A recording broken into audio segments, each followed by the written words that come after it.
Hola, buenas tardes. Bienvenidas y bienvenidos a la Academia de Cine y a las actividades de su fundación. Hoy es el centenario del nacimiento de Juan Antonio Bardén.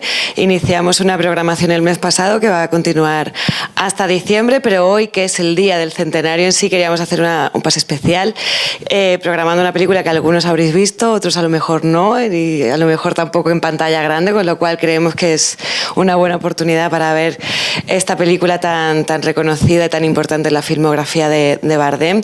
Y bueno, la Academia se implicó en este centenario también ayudando a la investigación de un libro que verá la luz también en este mes, y tenemos aquí a dos de sus autores, a Diego Sabanes y a Jorge Castillejo, que además hoy nos van a dar otro punto de vista que igual hemos oído hablar de él, pero que no lo conocemos en profundidad. Ellos dos han investigado sus diarios, los diarios íntimos de Bardem, y ahora mismo saben muchísimo de todo lo que pasó a lo largo de su filmografía, de su vida. Y entonces, para ver Muerte de un ciclista de otra manera, antes nos van a contar un poco cómo Bardem tuvo que afrontar a la censura. Lo hizo durante toda su carrera, pero en esta película en especial hubo 6 informes en contra. Ellos nos van a explicar muchísimo más del tema, y bueno, esperemos que os resulte interesante, estimulante, y que veamos Muerte de un ciclista con otra visión. Si era buena la que teníamos, pues todavía mejor, por todo lo que tuvo que hacer Bardem para poder estrenarla. Y bueno, pido un aplauso para los dos autores. El libro se presentará aquí también el 28 de junio, pero tenemos aquí un pequeño adelanto. Jorge, Diego, pues muchísimas gracias y os escuchamos. Bueno, buenas tardes. Muchísimas gracias a todos y a todas por estar aquí, acompañarnos. Para nosotros esto es un día de estos que parece que no van a llegar nunca, porque llevamos mucho tiempo con todo el mundo, el universo de Juan Antonio Bardem entre manos. Vamos a contar brevemente, aunque ya María José nos lo introdujo. Nosotros hemos estado trabajando junto con María Bardem, hija de Juan Antonio, que hoy no está aquí porque está rodando una película en México, investigando sobre los papeles de trabajo y los papeles personales de Juan Antonio Bardem, que están principalmente en la Filmoteca Española y también, bueno, en Casa de los Bardem y en algunas hemerotecas e instituciones nacionales y extranjeras. En total hemos tenido la colaboración de instituciones de 8 países para poder recuperar entrevistas, escritos, conferencias, borradores de guiones, proyectos que no se llegaron a rodar y sobre todo diarios personales que durante 37 años escribió Juan Antonio Bardem. Pero con todo este material hemos preparado un libro, esto voy a ver si funciona, que es este que está aquí, que vamos a presentar, como recién decíamos, el día 28. Esto es como en primicia la portada del libro y la fecha de la presentación. Y con parte de ese material, que son los documentos que hemos encontrado, bueno, en particular ha encontrado Jorge en el AGA, vamos a hablar de hoy de algunas cuestiones no tan conocidas de una de las películas probablemente más famosas del cine español, que es Muerte de un ciclista. Lo primero, habría que indicar que Muerte de un ciclista, bueno, es una película conocida como otras muchas de Bardem, evidentemente, pero Muerte de un ciclista es fundamental porque marca un punto de inflexión en la carrera de Bardem, ¿vale? Esta película tiene dos aspectos muy importantes. El primero es que, aunque Bardem ya había presentado sus anteriores películas en algunos festivales internacionales, esta es la primera que obtiene realmente una repercusión mediática a nivel internacional, a nivel europeo, sobre todo, increíble, ¿no? Y al mismo tiempo que obtiene ese reconocimiento internacional, o quizás va ahí una cosa de la mano de la mano de la otra, al mismo tiempo que obtiene reconocimiento fuera de nuestras fronteras, dentro de nuestras fronteras empieza a ser señalado desde los altos sectores como un elemento un poco polémico, ¿vale? Como un autor que de alguna manera va a ser un símbolo de esa oposición intelectual y cultural al franquismo, ¿no? Esta película es la primera película de Bardem que contiene realmente elementos ideológicos, aunque él en anteriores películas, porque había hecho con Berlanga, Esa pareja feliz, y había hecho una especie de comedia así más frívola que se llamaba Felices Pascuas. Esas películas criticaban la sociedad, un poco la clase media, pero no tenían el componente político, el componente ideológico que sí que tiene esta película, ¿no? Entonces, en ese sentido, es una película que marca un antes y un después, por las dos cosas que digo. Primera, porque va a abrir las fronteras, y segunda, porque a partir de ese momento él se va a convertir en un objetivo de la censura.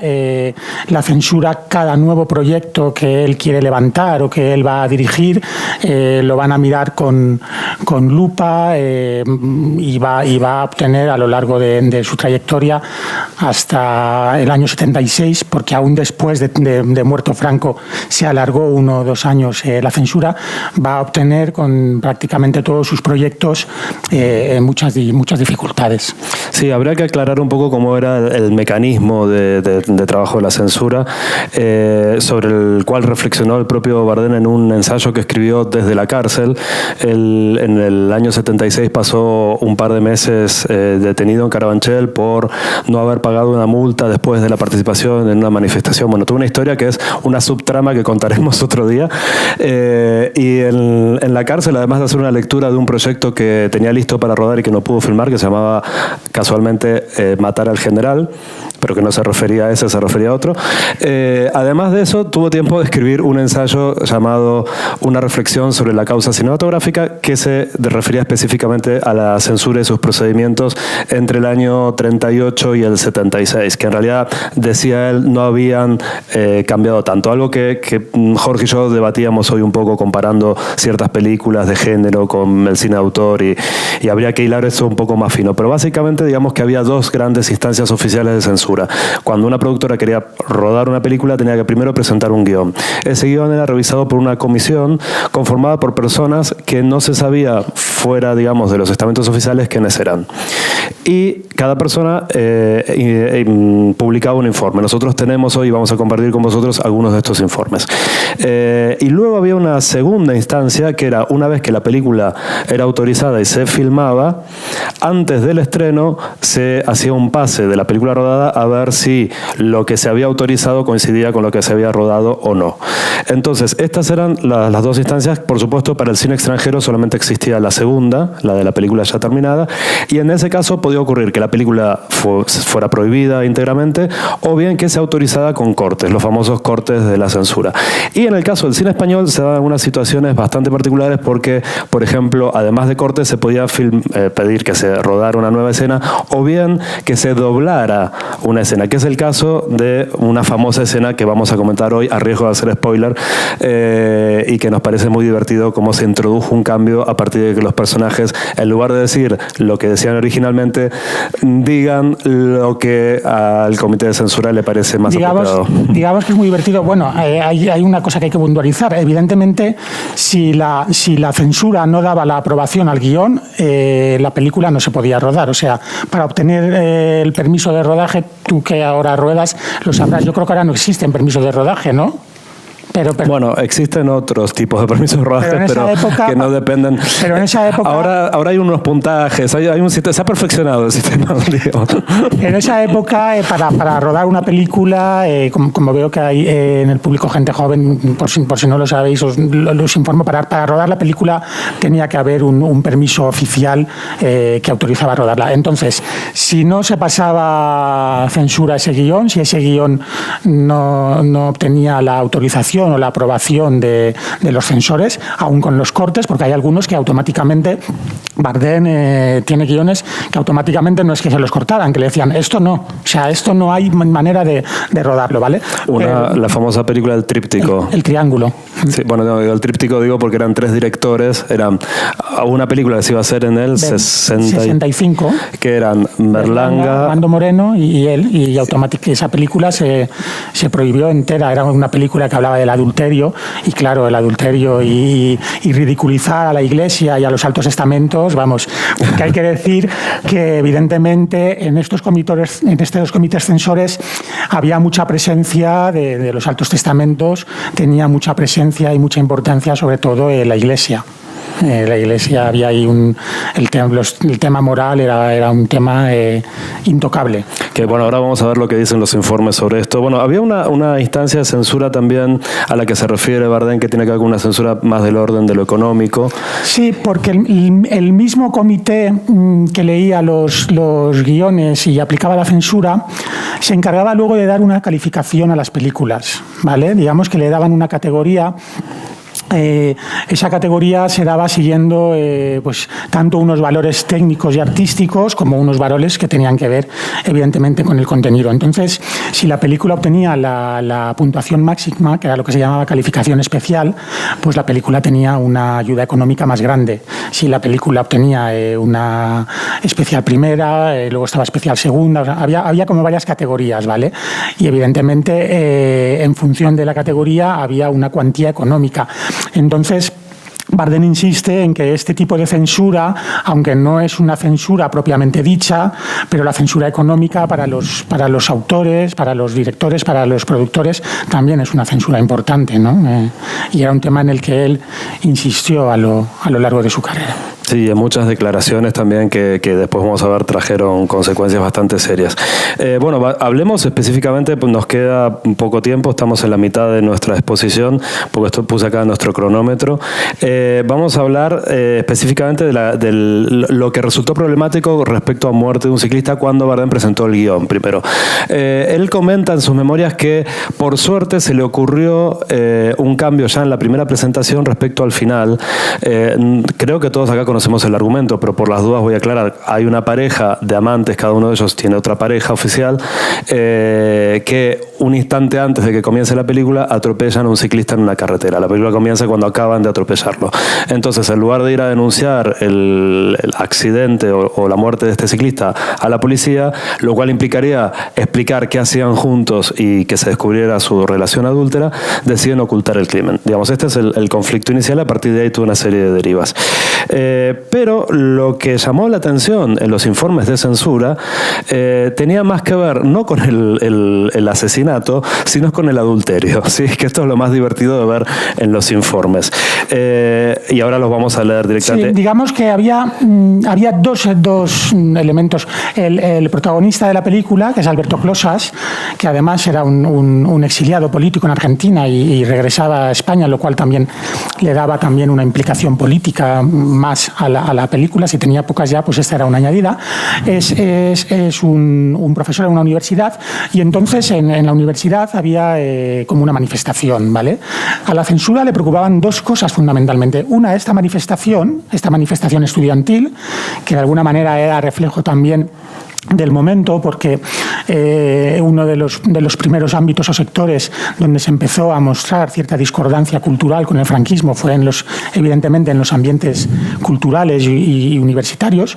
Y el otro aspecto que la censura no podía tolerar de ninguna manera era el tema del adulterio, ¿vale? Entonces, digamos que la censura subraya a menudo el protagonista, Alberto Closas, tiene como un arrepentimiento porque han matado a una persona y la han dejado morir. Pero los censores dicen, no, lo ha matado y la deja morir, vale, pero de lo que tiene que arrepentirse es del adulterio. O sea, realmente lo grave, lo que a ellos, ahora cuando leamos los informes los vais a ver porque son increíbles, lo que realmente les preocupaba era que no se condenara enérgicamente el adulterio. Y mejor que contarlo, yo creo que con los fragmentos que vamos a leer lo vais a entender y además os va a dar casi hasta risa porque visto hoy, tantas décadas después, parece casi increíble que se pensara de esa manera y que se hicieran ese tipo de observaciones que se hacían. Sí, nosotros hemos traído aquí reproducidos para que veáis que existen. Esa es una foto de rodaje que nos parece muy divertida, no es una foto muy conocida. Están los protagonistas, los actores divirtiéndose porque esto no es una escena de la película. Y nos pareció divertido ver una imagen más desenfadada cuando la película tiene un tono grave y muy circunspecto en general. Pero bueno, no se van a leer desde aquí los informes, digamos, pero queremos simplemente mostrarlos porque tienen el nombre de su autor, la mayoría justamente no, su firma, su fecha, y nosotros vamos a leer simplemente unos pequeños extractos, ¿vale? No vamos a leer todos los informes que son bastante extensos. ¿Empiezas tú, quieres? Porque curiosamente, primero, lo que nos llamaba la atención es que se elogiaba bastante el guión en estos primeros informes. Veréis, yo voy a leer es curioso porque os voy a leer para que veáis, dicen, bueno, permitidme porque la presbicia, para que veáis cómo empieza, dice, se trata de un magnífico guión dotado de un ritmo cinematográficamente perfecto, por el contenido y forma de los diálogos, por la construcción argumental, por el carácter de los personajes, puede calificarse de extraordinario, superior, evidentemente al nivel normal de los que suelen presentarse. El autor demuestra una vez más sus extraordinarias dotes poético-dramáticas y un estilo de expresión auténticamente cinematográfica. Y subrayan, además aquí remarcan, narración cinematográfica nos parece un modelo. O sea que a priori, los propios censores o los propios especialistas que leían el guión estaban reconociendo que el guión era un guión ejemplar y que el guión tenía una validez cinematográfica perfecta. Pero luego venían los peros, ¿no? ¿Tú tienes algo ahí o si no empiezo yo? Bueno, aquí dice cosas como será admisible la historia, pero siempre que al menos los protagonistas del adulterio vivieran con la angustia propia de quien sabe que está obrando mal. Respecto al personaje femenino, no hay nada que objetar, pues está claro para cualquiera que es una mujer absolutamente perversa. Tipo que para el espectador, y esto es importante, nunca es simpático. El otro día, cuando le comentaba esto, cuando leíamos esto, Diego me decía que evidentemente no tenía ni idea del film noir y la femme fatale, que es todo como un subgénero, digamos. Bueno, parece que no era el censor, que sería eclesiástico, no estaba muy puesto con cine negro. Y luego añaden su participación, la del personaje de Alberto Closas, en este hecho, se refiere al accidente, es lo único que tortura su conciencia. Pero es necesario que Juan llegue a aborrecer moralmente a su amante, aunque se sienta físicamente atraído por ella. Sobre todo a partir de la escena con Matilde, que es otro personaje tal. Pero, o sea, de alguna manera ya se ve claramente cuáles son las indicaciones o las líneas que van tomando. Sigo yo con otro informe de todo esto, 27 de octubre de 1954. Dice acá un par de frases. El adulterio está vivo desde el principio hasta el fin, ¿no? Como una cosa terrible.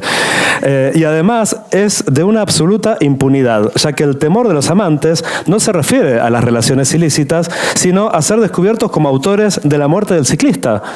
Y es como que están indignados. El censor dice, ¿cómo puede ser? Es cierto que no hay ejemplaridad y que ninguna mujer quisiera imitar a María José. Aclara. Vale, mujeres presentes, no imitáis a María José. Bien, ahora bien, dice, condenado expresamente el adulterio. Suprimida la huelga de estudiantes. Suprimido también la última escena de ambos en el campo atrincherado. De esto merece una aclaración. Eliminadas serían las expresiones amorosas de ambos personajes cuando el miedo se cierne sobre ellos. Y finalmente, dejando perfectamente claro, entre paréntesis, la imagen sola no basta, que María José muere en el accidente, spoiler, lo siento, y no por suicidio, creo que puede autorizarse la realización de esta película. O sea, no deja nada en pie, pero después lo autorizan. ¿Qué más tenemos por ahí? Este es fantástico. Este dice, lo importante es que el pecado no triunfe, que exista un castigo o desenlace fatal, que no trate de justificarse o que no exista un recreo morboso en la pintura del mal, que el remordimiento torture a sus autores y que la paz no vuelva a sus espíritus hasta que se restablezca la debida reparación o penitencia a la falta. Pero no está hablando en ningún momento de la asesinato, de que Juan está arrepentido del atropello y criminal abandono de la víctima. Y ahora ponen esto en mayúscula para que se entienda más, pero no de sus relaciones ilícitas con la protagonista, pues incluso da a entender que después de los años de cárcel que les esperan y purificados de esa culpa, puedan volver a reunirse los dos amantes. Y esa actitud está reafirmada con su postura afectiva e intensamente amatoria. Y acaban aquí con mayúscula. Juan debe condenar o sentir pesadumbre de unos amores que le han llevado a tal extremo. Cosa que después va a tener que ocurrir, o sea, hago acá como un inciso, porque a raíz de estos informes, ahora leemos algún destacado más, Bardem tiene que doblar una escena donde están los amantes, la escena casi del final, en una chimenea, una escena claramente romántica, donde ella está en el suelo, él está, bueno, los dos están en el suelo, ella se recuesta y conversan, y cada vez que él sale de cuadro se nota claramente que está doblado por el mismo Alberto Closas, y le agregaron 2 frases que hemos transcrito nosotros que nos parecen genial. En medio de una escena amorosa donde se debaten sobre separarse para luego reencontrarse, él la convence a ella de ir a la policía a denunciar, ella hace como que acepta, pero en el fondo muy convencida no está, y de pronto él dice, cada vez que van a ver que la cámara panea, y él fuera de cuadro dice: vamos a ser los dueños de nuestros destinos, diremos no a tantas cosas sucias. Lo dice como con un anhelo de felicidad. A esto nuestro también. Jamás volveremos a vernos. Empezaremos limpiamente, cada cual por su lado. ¿Sí? Claramente los personajes no quieren hacer eso, pero dice eso él. Y la otra cosa, ella se levanta, hay un corte muy feo que van a ver, a un primer plano de ella, y entonces dice también en off Alberto Closas: este es el fin de algo que no debió empezar nunca. Ahora es el momento de decirse adiós para siempre. Nunca más volveremos a vernos. Nunca más. Tiemblas, dice a ella, que está como con cara de no me convence mucho ir a la policía a denunciar esto. Y él dice: tiemblas. Yo presiento confusamente un final horrible, horrible. Pero ya me diréis, choca mucho porque el resto de la película, cuando la veáis, en ningún momento los personajes hablan de esta manera. De esta manera literaria, que además contaba Bardem, que estaba sacado como de una cita de, no me acuerdo si era, de San Agustín. En un sitio nombra a San Agustín y en otro nombra a otro santo, pero bueno, que era como todo muy... Entonces, claro, ahora nos hace gracia a nosotros, pero lo peor de todas estas cosas, que es algo en lo que Bardem insistía, bueno, él y tantos otros coetáneos suyos que sufrieron lo mismo, que las películas quedaban ahí.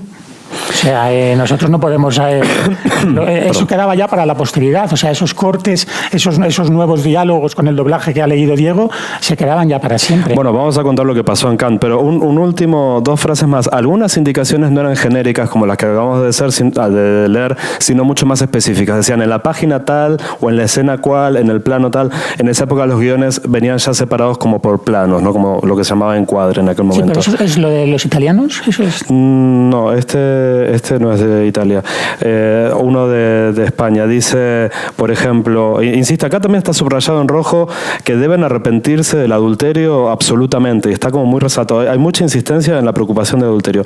Y bueno, entre otras muchas indicaciones, perdón, yo me quedé con esto acá, voy a pasar, ya no sé ni por dónde vamos, pero bueno, a ver si se ve aunque sea algún otro. Dice, por ejemplo, la secuencia interior habitación Ventorrillo, plano 536, etcétera, no ha de celebrarse en esa habitación, sino en otro sitio público como en un café. O sea, los amantes, si no se tienen que encontrar en privado, se tienen que encontrar en lugares públicos. Y después dice, procurar que la actitud del marido, esto me encanta, procurar que la actitud del marido Miguel, sí, que es el marido del personaje de ¿cómo se llama? De Lucía Bosé, de María José, dice, procurar que la actitud del marido Miguel con su mujer María José sea más galiarda y que no aparezca como que ésta le mete los cuernos. Y es como, pero ¿cómo va a parecer que ésta le mete los cuernos? Si es de lo que se trata la película, básicamente. Pero aparte me encanta que en la misma frase conjuguen el adjetivo galiardo con la expresión meter los cuernos, claro, que es una informalidad total. Porque hay otra cosa que les molesta mucho. Les molesta no solo que haya un adulterio, sino que el marido de la mujer que está cometiendo el adulterio de alguna manera sea consentidor, o sea, es peor todavía, ya no es que haya el adulterio, sino que encima el marido lo está consintiendo. Pero hay una cosa muy graciosa, ¿vale? Hemos hablado de la censura y de lo que impuso la censura y tal, pero ahora creo que entra Italia, ¿vale? Esto era una coproducción con Italia. Entonces, cuando la película ya está avanzada en su rodaje, no solo tienen que aguantar los cortes y las imposiciones de los censores españoles, sino que también entran a opinar los italianos, ¿vale? Y entonces los italianos se dan cuenta de una cosa que los españoles no se habían dado cuenta, ¿vale? Y es que en la película hay varias menciones a la guerra civil, hay una crítica a la alta burguesía, hay una ironía a la diferencia de clases, que son temas que a los censores españoles, que parece que estaban tan empecinados y tan empeñados en el adulterio, se les había pasado, ¿vale? Cuando eso es algo que realmente molestaba también al franquismo, porque es una de las primeras películas en las que se habla de la guerra civil de una manera distinta, ¿vale? El protagonista ha sido un excombatiente que ha luchado en la guerra civil, en el bando vencedor, y entonces hay momentos en los que reflexiona de qué ha valido la guerra, ¿no? Aquí hay una diferencia de clases muy grande, y además vais a ver que de la manera en la que lo hace Juan Antonio Bardem está muy bien hecho por el montaje, como está la diferencia de clase de la alta burguesía a la que pertenecen los protagonistas y la clase baja obrera a la que pertenece el ciclista que ha sido atropellado. Y entonces hay aquí unas indicaciones que son de los italianos. Dice, por ejemplo, en página 22 y siguientes, este es el original, en página 22 y siguientes, diálogo entre Juan y su madre en el curso de la cena. El diálogo concluye con un amargo juicio de Juan sobre la utilidad de los sacrificios de sus hermanos caídos en la guerra. Y esto es algo que recomiendan quitar. Luego se objetan, no tengo aquí marcados, no sé si tienes tú más cosas sobre esto de la guerra, porque aparecía... Sí, bueno, se hablaba fundamentalmente de eso, de los caídos, tengo lo de la ceremonia. Hay un momento que se habla también de las medallas, pero es no, digamos que es una cosa que llama la atención, que a los de aquí que eran los que verdaderamente habían vivido la guerra civil, se les escape. Y luego lo que también subrayan mucho es, yo creo, lo de la diferencia de clases, sí, y lo de la alta burguesía. Sí, también. Y también estos comentarios, dice página 84 y siguientes. En el curso de una ceremonia matrimonial, la actitud y algunos de los aplausos de los asistentes desvalorizan indirectamente la ceremonia. Por ejemplo, los monaguillos se agitan porque tienen necesidad de hacer pipí. María José declara que durante su boda solo se preocupó del hecho de que el velo le tiraba un poco. También, con ocasión de la boda, una de las señoras presentes, Cristina, dice: ese torneo de canasta será divertido, es a beneficio de los niños pobres o de los retardados mentales o algo por el estilo. Y esto consideran que era políticamente incorrecto, pero no lo dicen por eso. Pero vamos a comentar, para ya ir cerrando, lo que pasó en Cannes, porque esto es bastante importante. La película, como dice Jorge, era una coproducción con Italia, entonces también Italia tenía que aprobar el guión. Lo curioso es que el informe del censor italiano, que es, ¿tú te acuerdas el nombre? Sí, bueno, no era un censor, era el director de cinematografía, Nicola De Pirro era. Y ese informe llega en febrero, que es cuando prácticamente la película ya está acabada de rodar. O sea, la película empiezan a rodarla en noviembre del 54, creo, sí, y el informe llega en febrero del 55. Con lo cual, muchas de las observaciones, más allá que fueran acertadas o atinadas, digamos, para el contexto de la época, llegan tarde. Esto me parece como fantástico, que se dan cuenta tarde. Y más tarde llegan todavía cuando, en el año 55, Bardem es invitado como jurado al Festival de Cannes.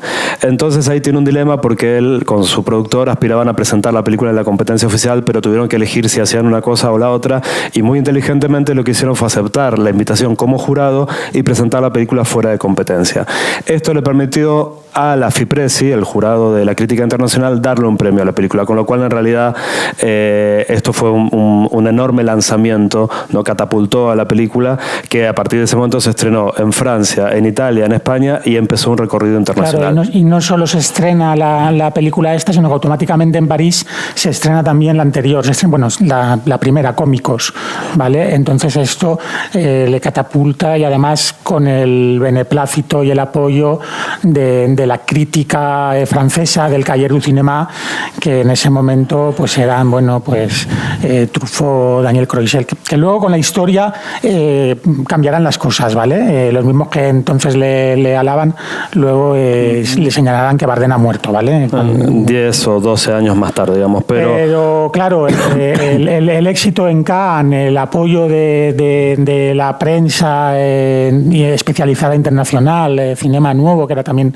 una revista especializada italiana muy importante, lo ensalza automáticamente. Y no solo eso, sino que nada más volver de Cannes, además, se va a las famosas conversaciones de Salamanca, ¿vale? Que entroncan también con este momento. Por cierto, no hemos comentado, al mismo tiempo que la prensa extranjera lo ensalzaba, la prensa española, que era, por supuesto, un aparato muchas veces del Estado, hay un importante crítico que al hacer la crítica de Muerte de un ciclista le dice a Juan Antonio Bardem que debe posicionarse políticamente, que dónde está situado políticamente, ¿vale? Era evidente por los escritos que hemos ido encontrando que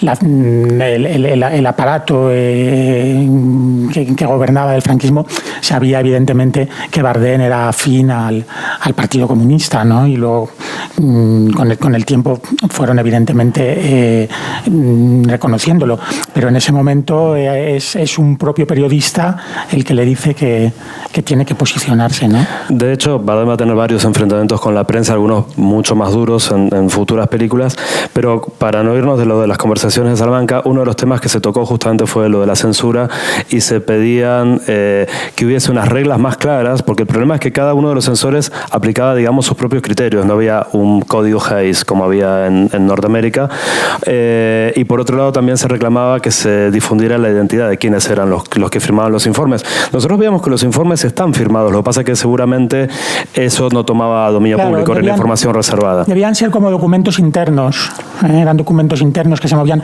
porque luego también hemos descubierto investigando que a partir de ese año, además de los informes de censura, hay luego unos informes de las delegaciones provinciales, ¿vale? de Cuenca, de Logroño y tal, que son informes cuando la película se estrena. ¿Vale? O sea, yo no he llegado a entender mucho y tampoco he encontrado mucha información sobre eso. Verdaderamente, ¿qué sentido tendrían esos informes? Porque una vez que la película ya estaba estrenada y ya había sido sometida a los cortes, tanto de guión como sobre película, no, pero sí que hay informes donde se habla de, por un lado, de la acogida o la receptividad que ha tenido la película al estrenarse, y por otro lado, la persona que firma el informe da también, una vez más, su propia valoración. O sea, aquí es como que todos opinaban.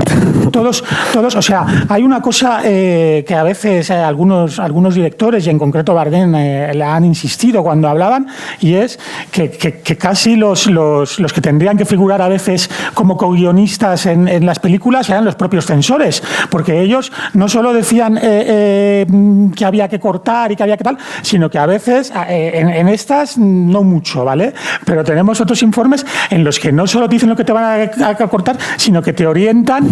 Tal vez usted podría mejor hacer que la protagonista, en vez de ser costurera, fuera, ¿sabes? O sea, entonces él, de manera un poco cómica, Bardem decía que a veces las películas eran fruto no solo de su pluma y de su creación, sino de la aportación que habían tenido también los censores. Y digamos que el final de Muerte de un ciclista es el número 11 al que llegó Bardem en las distintas, fue presentando versiones. En un momento se hartó de que no las aprobaran los guiones y cuenta que cogió una tira de papel larga y fue escribiendo un montón de finales alternativos y llegó y le dijo, bueno, elija uno de estos, le dijo al censor, y bueno, el censor le dijo, usted sabrá lo que tiene que hacer, estas cosas que no dicen nada. Y finalmente llegó al final que tenemos, que casualmente, y esto es lo interesante, cuando la película se presenta en Cannes, se da sin muchas de estas modificaciones, o sea, sí las de guión, guión, pero no las de la instancia. Hablábamos antes de que había 2 instancias. La película ya estaba rodada con todas las modificaciones de guión, pero luego cuando se presentó y se proyectó se pidieron nuevos cambios, que ahí es cuando viene el doblaje que leímos. Pero esa copia se mantiene supuestamente hasta el día de hoy en la Cinemateca Francesa. Nosotros estamos intentando averiguar a través de la Filmoteca Española si realmente ahí todavía existe, está guardada esa copia, porque sería fantástico en algún momento poder ver la versión original montada por Bardem de la película antes de que el segundo comité de censura le obligara a hacer cortes y a modificar diálogos. No sabemos si todavía eso existe, pero bueno, intentaremos encontrarlo antes de que termine el año Bardem. Y nada, y lo último para cerrar, pues lo que he dicho un poco al principio, ¿no? A partir de esta película ya sí que hay una persecución muy firme de cada guión. O sea, así como yo he empezado leyendo un informe y habéis visto que aunque ellos ponían objeciones a lo que era el contenido, al mismo tiempo valoraban y reconocían que cinematográficamente y técnicamente era un guión ejemplar, con un ritmo adecuado, con una descripción de los personajes. Posteriormente ya no. O sea, nosotros hemos leído informes en los que, bueno, empiezan diciendo: he leído con lupa el guión porque Bardem es muy inteligente y nos la quiere colar, ¿sabes? O sea, ya estaban muy predispuestos a partir de esta película, que, como digo, marca un antes y un después en su filmografía, a ver por dónde nos sale este rojo que es muy listo y nos la va a colar, ¿vale? Porque es verdad que aquí de alguna manera se la coló por lo que hemos contado, porque ellos estaban obsesionados con el adulterio y de alguna manera se les pasó el tema de cómo está hablando de la guerra civil o de la diferencia de clases, ¿no? Convengamos que una vez que se estrenó la película en Cannes, la crítica extranjera sí supo hacer una lectura política. Ellos fueron los que sí que supieron hacer. O sea, esa lectura se hizo en el extranjero, ¿sabes? De ahí que decía Bardem que Berlanga lo acusaba a Bardem de ser él el responsable de despertar a la censura y que empezaran a controlarlos mucho más. Y esto va a seguir no solamente sobre los guiones y las películas, sino incluso sobre las declaraciones de los directores cuando viajaban a festivales en el exterior. Al propio Bardem le pasó que en unas declaraciones que hizo presentando a las 5 de la tarde otra de sus películas en el Festival de Mar del Plata en Argentina, parte de esas declaraciones un poco sacadas de contexto, un poco tergiversadas, fueran citadas por un corresponsal de Diario Pueblo, y esto valió toda una especie de escándalo y que se suspendiera una rueda de prensa. Luego, cuando presentó Los Inocentes directamente no en Berlín, no se autorizó a que él, o sea, se autorizó que la película se presentara y él viajara, pero no se autorizó a que diera una rueda de prensa. Porque el estamento lo que tenía miedo es que él, al hacer entrevistas y al hacer declaraciones fuera de España, criticara evidentemente la sociedad y el funcionamiento de España, ¿no? Entonces, aquí en España está claro que no lo vas a criticar porque no te lo vamos a consentir, y porque además la mayoría de la prensa que había era prensa afín al aparato dictador, ¿vale? Y de hecho él intenta montar una revista, pero esa revista sacan unos cuantos números y automáticamente, por un tema administrativo, se la cargan porque es una revista evidentemente de ideología comunista. Pero claro, fuera de España, ¿cómo controlamos si a él le hacen una entrevista en Berlín, en Venecia o tal? Entonces la mejor manera de controlarlo, ¿cómo es? No se hace rueda de prensa, usted no concede entrevistas y así usted... No, pero aparte hemos encontrado fotos de Bardem y al lado el delegado de prensa de la embajada española en el país que fuera, que está como controlándolo. Claro. O sea, había una cosa de seguimiento sobre la gente que yo creo que yo por lo menos no tenía dimensión de que fuese tan así o que llegara a esos extremos. La lástima es que aquí lo estamos contando con cierta frivolidad y nos despierta una sonrisa a todos, pero para un autor, para un director que dedica mucho tiempo de su vida a escribir un guión, a intentar levantar una película, a intentar luego encontrar producción, que tenga que sufrir ese tipo de mutilaciones, de cortes, de cambios en la historia que cambian el verdadero sentido que él tenía, me imagino que para nada era motivo de humor ni de chiste, aunque creo que ellos mismos a veces, no sé quién contaba, si era Bardem o Berlanga, que a veces iban al Café Gijón y decía: mira, voy a ver lo que me han cortado 5, pues a mí me han cortado 6, a ver, ellos mismos se lo tenían que tomar, me imagino, también con con cierto humor, pero en el fondo yo creo que para un autor el que le mutilen su obra, pues no. De hecho, él decía también en varias entrevistas, cuando pudo rodar su primera película sin censura, que fue El Puente, que tenía internalizado los mecanismos de autocensura, y que esa era una de las peores cosas que ocurrían, ¿no? Que uno terminaba controlándose demasiado, y que era el propio Alfredo Landa el que le dijo, ¿pero qué quieres decir? ¿Tal cosa? Pues dilo, ¿no? Que ahora sí lo podemos decir. Y después de tantos años trabajando con esos mecanismos así como oblicuos, habían quedado internalizados.